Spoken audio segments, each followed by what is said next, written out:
Welcome to the Laws of Style, featuring conversations on creativity, fashion, and the law from the leading edge of our economy and culture. Hosted by noted fashion lawyer Douglas Hand.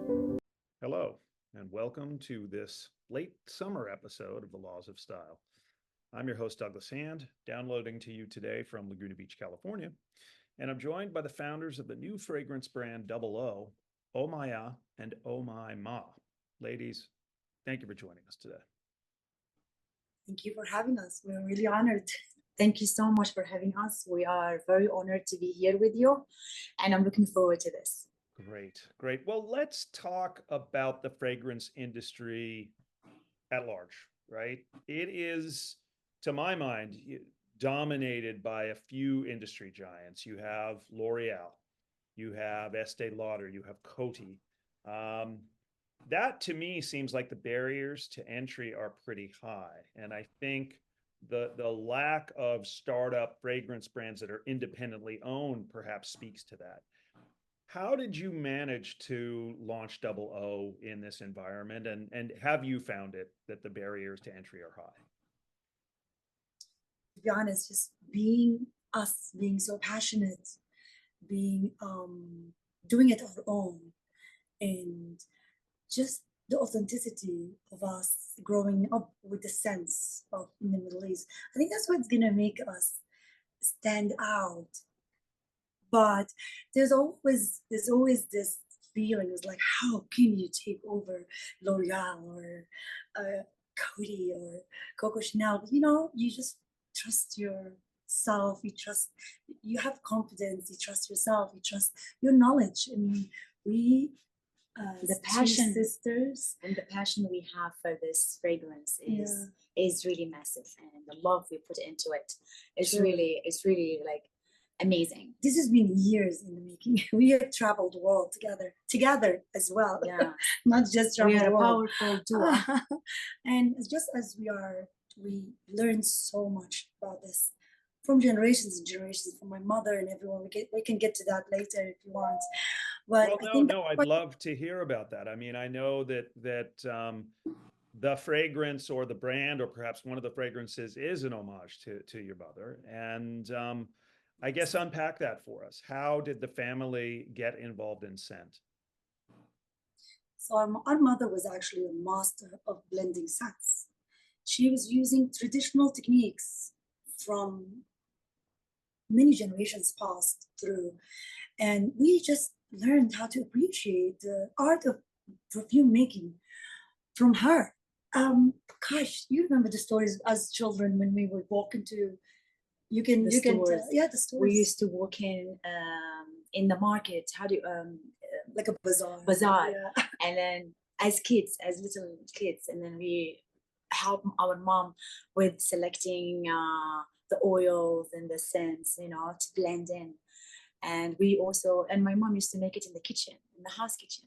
Wow. And we used to help her filling up the bottles, doing stuff like that. She became later quite like popular, and there was a lot of demand, like from Bahrain, Saudi Arabia, all over the Gulf. Dubai, all over the Gulf countries, asking for her fragrance, and this was our biggest inspiration. Well, that is a very evocative visual for me. You know, the market, the souk, the just all of the visceral and sensory experiences that you encounter there. Why do you think fragrance is so special to all of us, to human beings, as a sensory experience? I think fragrance is powerful because it is deeply tied to our like certain memories and our emotions. A single scent can actually transport us to a certain like time and place and evoke strong feelings. And I would say it's like a silent communicator that speaks directly to the soul. It's also like it's a unique and intimate experience. Well, you reference in the branding the East meeting the West in Double O. So explain that. Double O actually presents a fusion of Eastern and Western elements. So blending both blending first the rich opulence of scents that comes from the Middle East with the modern aromas of the West is really what allowed us to create not just an exotic fragrance. We actually created an exotic fragrance that's also very appealing to a very wide range of people. And I think that's really what's making Double R completely different is just that we are our authenticity of growing up with those scents from the Middle East. So for an example, I can say that a mainstream fragrance brand can actually bring you the same or similar, but do you think it would be different coming from two ladies who actually grew up with that? Right. I mean, that's really what's the East and the West is a completely exotic blend of both cultures, and still enjoying our heritage and still exploring different types of heritages, because we, like I said before, we travel a lot, like, so we can bring different cultures as well, but I think will always add a touch of the Middle East.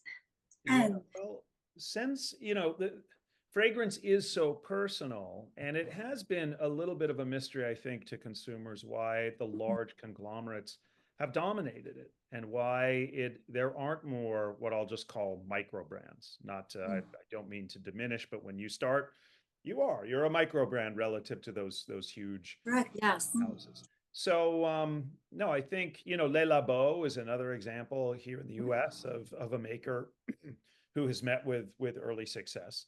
Yeah. How do you, so as women founders, as sisters, right? And I'll get into that, how you operate as sisters, and who makes what decisions.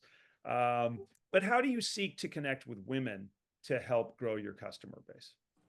So just like what Omaya was just saying, through our authentic storytelling, that's how we connect with women, and sharing our journey, like coming from the Middle East, being inspired by our mother. So that's how we connect also with women, like, sharing our journey, our inspiration. Also, we host events, and we do workshops, and we do like online where women, like online communities, events that we can women, like other women can share their experiences, and they connect with each other. To be honest, as we support women, I'm a big advocate of such a thing.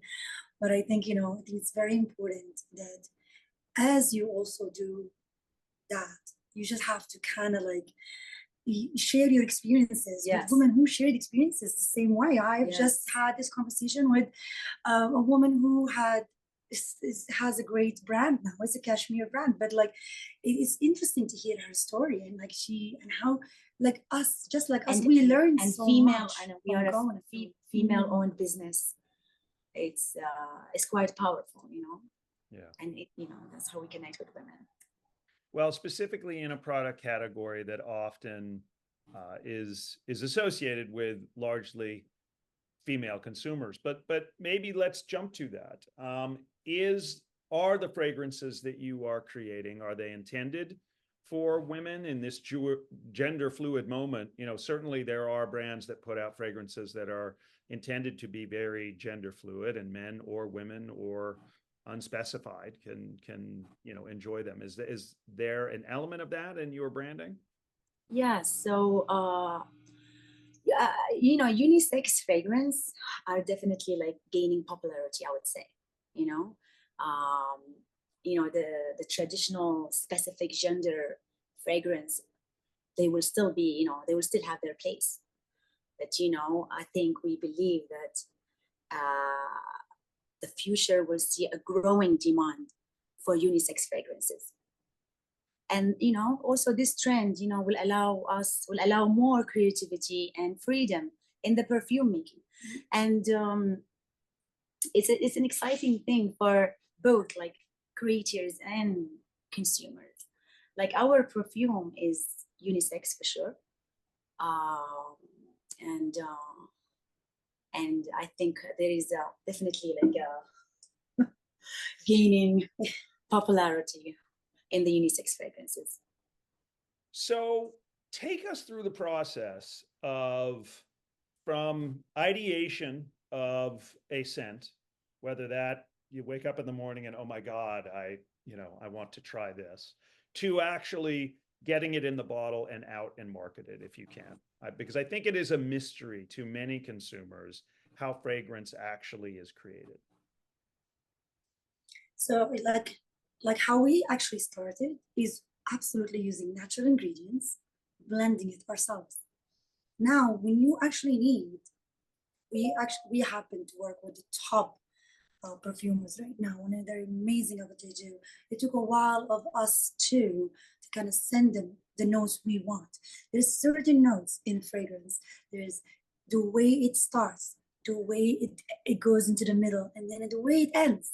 It's a story. Making a fragrance is a story. What's your story? Yeah. So what is your story? Literally, it's a story. It's a journey. You first smell it and you say, "Wow, what is this?" Then an hour later, it's different, and it ends different. So making it, it's blending certain notes, and just talking about the unisex as well. Yeah. Certain scents, men are like attracted to or they get drawn to, and in certain sense, ladies get drawn to. So playing with those two or blending both can create an amazing unisex blend that if I put it on, I am very happy. And then if you put it on, you're very pleased as well. So, and then how you ended up in the packaging and the bottling, that's quite journey. Yeah, it's quite a journey itself. You've got to trust who you work with, to be honest. The trust is very important. We met with so many companies and finally put our hands in one company who created an amazing packaging for us. We met top perfumers, some of the top perfumers in the world, and learned a lot. It took us really a long time to make this. It took a long time. It's a trust and confidence. We travel a lot. Omaya and I travel a lot, and we have the experience we learned through this traveling, is a lot. Yeah. Well, let me ask, in your travels and because like any perfumer, there are so many elements that you depend upon third parties to provide them to wind up with the finished product. How many men versus women in the industry did you interact with? Did you find it to be I think there is somewhat of an assumption that it is dominated by French men. Did you find that or not? And I know it's a provocative question, but I'm here to answer the provocative questions. I would have to say it's mixed. I can't say but it is, you're right. I will always remember walking. You remember this story? Both of us walking into a store in Paris that had different brands in one store, and the person who worked at the store was just so passionate about every bottle he had on every shelf. He was telling us where it's from, who's the creator, their story, the bottle story, how it was made, every single story. And I was just blown away by him. This French man, just completely in touch with every fragrance in his store. It is not just walking in any department store. This is really personal. He took it very personal. Chose every bottle himself to put on the shelf, and I'm hoping one day we will have double of fragrance on his shelf, because that's really what we appreciate. We appreciate people who actually tell a story and passionate about using natural ingredients, and that's it. Well, so to pivot a little bit, fashion, which I consider perfume and cosmetics to be a firm part of. Fashion is always viewed as being a glamorous industry. I guess a two-part question. One, do you agree with that?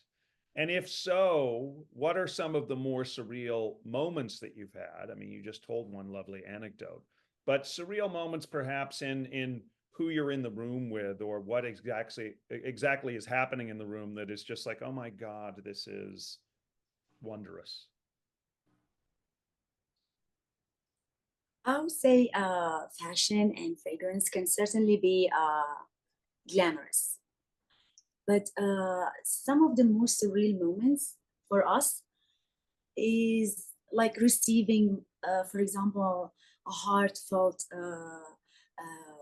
testimonials from customers, being with top fashion people in the in the fashion industry, complimenting our fragrance. This is the most, I would say, surreal moments. As a startup, we are only a startup. We haven't started the sales yet. So it's been the most surreal moments for us. Yeah. But there is a lot of work that goes to it. Yes. So it is not glamorous. Yes. So yeah, running a business is rewarding, but it can be really challenging. To be real, the most unglamorous moments of working is that, like, first you do it all yourself. You are everything in the company. You're doing it yourself. At some point in the beginning of our journey, we were on the floor labeling the bottles, doing everything ourselves. Like, if you saw us, we actually have funny videos of our journey, our starting journey. Absolutely. Where we actually, there's nothing glamorous about it. Nobody was dressed up in Chanel making perfume. Right. Well, that's the thing, you're very rarely, or if you're at the Excel spreadsheet late at night, you're probably bedraggled and, you've no makeup on and you're just like, I've got to get this done. Right. But there is, maybe glamour's the wrong word, but there is certainly spirit and passion in those early days. Some founders call it the salad days of when the company started. And once you grow, it's hard to get that back, because as you grow, you will start to put people in positions that right now, the two of you are really filling all of them. And so to that question, in terms of your roles, do you have specific roles that you try to hive off, or do you both cover everything?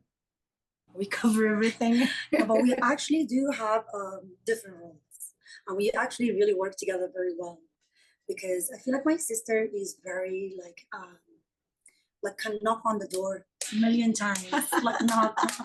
You don't answer, she'll knock at your door. I don't do that, but she balances that very well. Like, I think there's a balance in our work style where she's the adventurous. I sometimes calm her down. She sometimes pushes me a little bit. So it's a bit of a balance. When you work as a team, you need two different people. As much as we are so close and similar in so many ways, but we're very different in so many ways. And I think that's what makes the team work. You've got to have a balance. You can't have two people who are knocking on the door. Yes. You can't have two people who are so calm. You've got to have a little bit of both. And when someone goes out of, line, so far it's been great. No fighting. We agree on most cases, which is amazing. And again, controlling social media and the present also takes a lot of. It's very important. Social media these days has become an important role in running any business. We learn so much just doing that, because we're not very tech people. It's just that having to learn about the algorithm of Instagram and all of that was its own learning experience. Sometimes people don't realize that Instagram is not just about posting your travel. It's literally studying who is your audience, who is watching, who is following. The target, the people you want to target. And it's not just the post. Well, so I'm very interested in digging into this, because you do have a great Instagram feed. It is very, to use that term again, glamorous and chic, as it should be for a fragrance, but it also feels very, very real. It doesn't feel so highly curated that it's kind of laughable, right? I think of the Johnny Depp ads with Savage, where he's strumming the guitar in the midst of some weird post-apocalyptic background, and I'm like, right. But yours is about production. It's about women's empowerment. So talk about that. I mean, how deliberate has that curation be, and directionally, where will it go? I think both of us had once you have a goal and you write down your goal, I think you try to achieve it. Once you don't have an idea, it's hard to achieve. So our goal is to keep it original, to keep it traditional, Authentic. and to go by our, beliefs. And to be honest, I think it transports to the people, because the O's are actually fun. We are also fun, but also we are very creative, and I think They're very social. yeah, social. And so we try to bring it all in one page. Like, we can do a video that's funny and silly, and people will respond to it, and then we can't just all be like Yeah. the photo of the bowl. So we try to make We it try to mix authentic, it. Like mix it we up. do like silly videos sometimes. And sometimes we do like perfect, good-looking videos. And it's, as you said, you mentioned, which was very, actually, that's one of the things we love during our journeys, when people notice our work, like you noticed our Instagram. Again, we support women, we support charities, and we post them in our Instagram because we believe in them. So when you believe in something, why not? It just doesn't have to just all be double up. Yeah. Yeah. Well, maybe, and again, this is probably one of the elements of the salad days, and being a small, scrappy startup where to make a decision of what to post, it goes through the two of you and that's it. Whereas when Estee Lauder makes a decision about what they're going to post for one of their brands, it goes through several committees, right? Exactly. And so what you find becomes a bit more rigid, a bit more deliberately planned out, and consumers are relatively savvy these days. They see that and they know that, and I think perhaps respond accordingly. So let's ask about your respective style inspirations. And this isn't a fragrance specific. This is just a woman or a man, but someone who has inspired you. And you can't use your mom, because we've already talked about your mom, because so many people say, oh, my father or my mom. And unfortunately, none of our listeners know your mom. But, women or men that have inspired you in style, and how that perhaps bleeds into Double O and the way that you would love to see it used. I think, I think my sister would agree that we first having two different styles again. Exactly. Like, believe it or not, we do have different styles. I feel like I bring classic, my sister brings adventurous. Yeah. I'm the naughty one. So like it truly is. Like I wear black, she wears yellow. But that is really some of our inspirations. I don't know if I should mention names, but like I think the classical Coco Chanel. And I would say the playful and youthful of Kayali perfume, which is actually started by two sisters, Middle Eastern sisters. Yeah. And they were inspiring for us because they were very playful with the colors and the scents, and it's light and they're fresh. two sisters, just like us. So I think, playing with classical and adventurous, and it worked. I think it worked.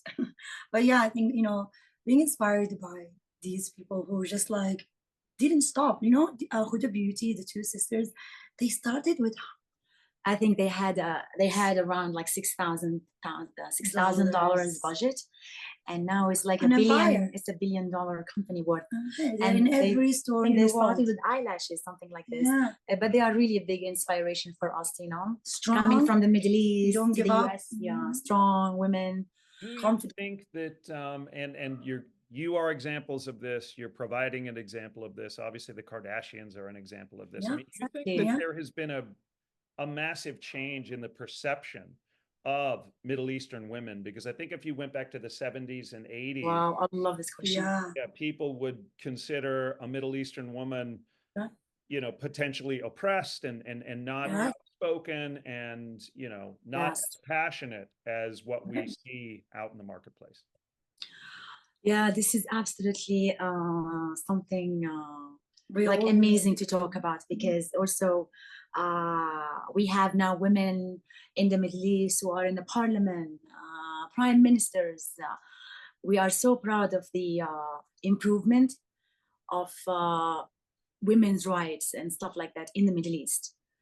And we grew up from a family where our father and our mom was like gave us the freedom to like travel, the freedom to do whatever we wanted. But of course, there was like always culture, keeping the traditional keeping the ways. tradition and culture, respect.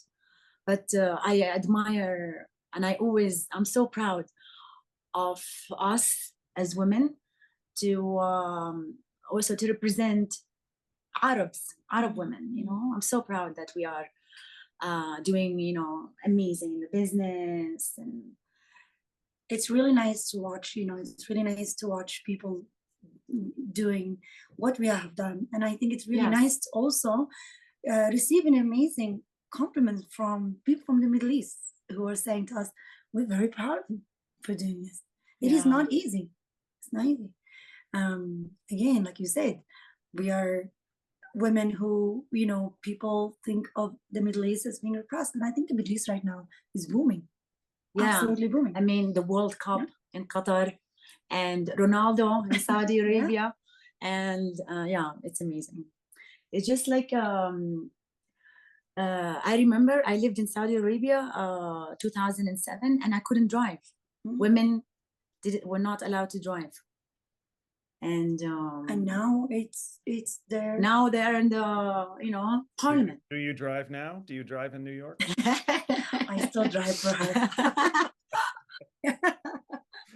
Well, I'm out on the West Coast where everybody drives. You have to have a car to get around. But this is somewhat of a hackneyed question, but I ask most of my guests, what for you is the difference between fashion and style? Wait, sorry. So I think the difference between fashion and style, I would say fashion is all about the latest trends and what is popular at the moment, while style is like more personal and timeless. And style is how you express your individuality through your choices. The way how you dress, the way how you live, it expresses you as a person. Does it have a specific answer with respect to fragrance? Because obviously with apparel and with accessories, very visually outward elements of putting either your style forward or you're wearing fashion. Is it the same for fragrance? I would say, I would say it's the same, like at Double O. We are like aiming to create fragrances that will like complement each woman's own style. I don't know, personal style. I don't know if I explained that good. I think it's either woman or man. It's their personal style. Any person, any person's style. We're aiming to try to have everybody who tries it to feel it fits their style. Yes. Like I said, this is our aim. Some people want it. They have a loud style. Some people have a more calm style. So we're gonna do some that. like vanilla, some like amber, some like So at the moment we're only starting with one scent, Velvet Bloom, and we're planning to make more, and maybe candles, body sprays, like So give our listeners a verbal expression of what Velvet Bloom is like. Gosh, where do I start? Velvet Bloom. It starts with a soft, fruity mandarin, like if you were in Italy. Then we will have to end you with a very lovely Middle Eastern touch, which ends with the sandalwood, the amber, the musk, and it's a balance of both. So you are now in Italy and the Middle East. Love it. Wow. Okay. Well,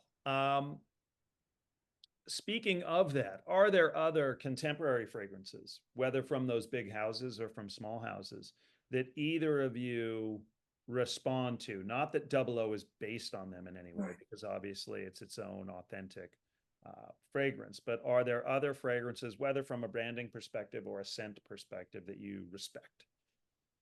So we tend to respect brands that use natural ingredients. We respect. I don't think we should mention names because there are a lot of beautiful brands out there that make lovely lovely perfumes. But I think we respond to people who use natural ingredients in their perfume making. I also think, like, the niche perfumers are very innovative. And being so innovative in such a field is really what you have to respond to. It is not the big stream brands, the mainstream brands that you would think of. But I think, exploring niche perfumers could be fascinating. You've got to like understand that they're so innovative and they tell the journey from making their fragrance. And we are a big believer in natural ingredients. And I think, that's really what we respond to personally.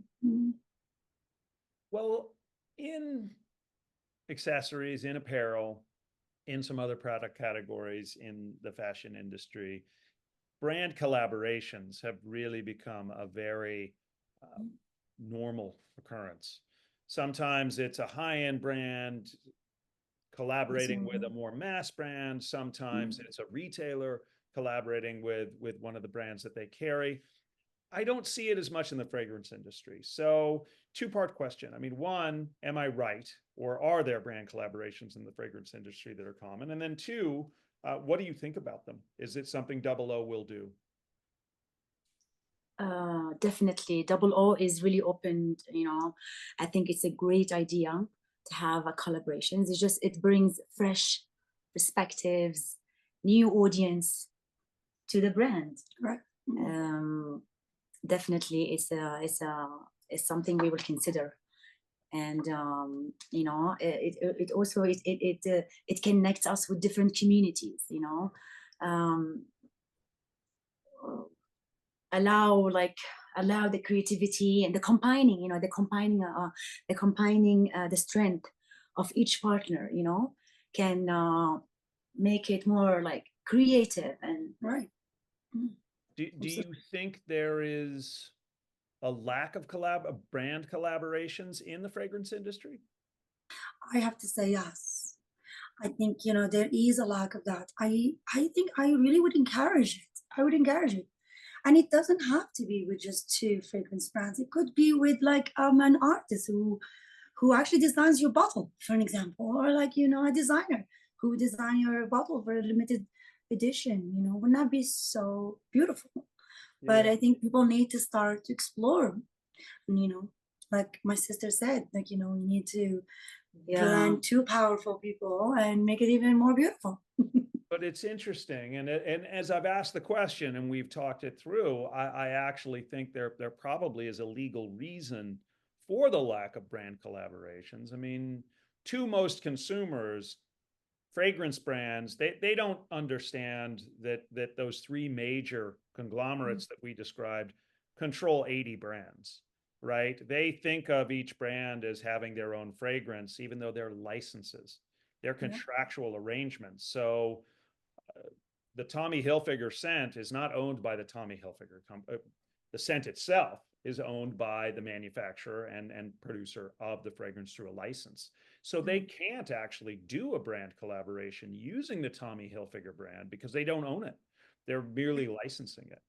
But you own your brand, and other small producers own their brand, and that could actually be a competitive advantage. Well, relatedly, influencers. And you've spoken about using your Instagram account. We've spoken about the Kardashian family. They've become huge corporations. Yeah, they're the OG when we talk about what an influencer can achieve. What do you think, however, about brands using influencers? So separate and apart from the brand owner, but using influencers from time to time to help market the product. I think influencers have a significant role in the fragrance industry.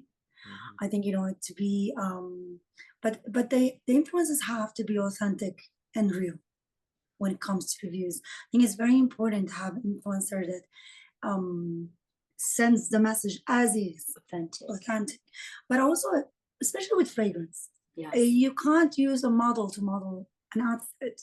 You have to have the experience. I think influencers for the fragrances are really important because the way they smell it, the experience that they tell you, and they have their followers. I think it's a huge role. But I think influencers, as they play a huge role in any industry right now, to be honest, I think, like, for example, we are in Aspen, Colorado right now, the two of us, as we speak, and we actually flew with a very impressive person that I'm not going to say the name of his company, but he started with nothing and he just sold his company for so much. But the story was actually he hired influencers to come to his restaurant, take a photo of the meal, and it just took off. I think it was just, they play a big role as long as they stay authentic. I think still real. I think also like what important. What you said about like the Kardashians. Basically, the Kardashians, they promote. They are their own influencers. Yeah. And this is so far, Omaya and I, we're trying to promote our own perfume ourselves. Like we promote it ourselves. Yeah. I think this is the most authentic, the best way to do it. But of course, we are open-minded to, have influencers, and especially like Omaya said, influencers that we can trust. And while it is undoubtedly powerful to have millions of followers, right?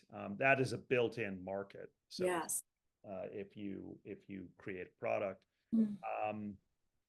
there does seem to be something a bit more authentic having a smaller following these days. I think, when people see that the following isn't so massive, they feel that they've found something, and they feel that there perhaps is no deliberation that I think we all know each and every massive influencer very much deliberates about their posts, as opposed to, just kind of throws things out there that are happening in their lives that may seem a little wacky or silly, but are real. And your feed perhaps speaks to that. And I think we learned through learning about Instagram and social media in general, is organic growth is very important these days. Like, we believe in organic growth. Like, we don't want the big followers. We want the followers that actually like us, like our product, wants to see it, wants to see our growth, and we grow together. But organic growth is very important in social media, and I believe in influencers that are real and followers are real. Yes. Right. Well, that is a wrap, ladies. Thank you so much for joining us today. It's been amazing being with you here. Well, and enjoy Aspen. I didn't know that you were, so we're both relatively close in time zones. That was convenient. Yes, we are, yes. And I hope to see you again in New York very, very soon. Looking forward to it. Thanks for having us. Thank you very much. I really enjoyed it. Bye. You've been listening to The Laws of Style with Douglas Hand. For more information, go to our website at www.hballp.com. And you can also follow us on Instagram and Twitter at Hand of the Law. Thank you for tuning in, and stay stylish.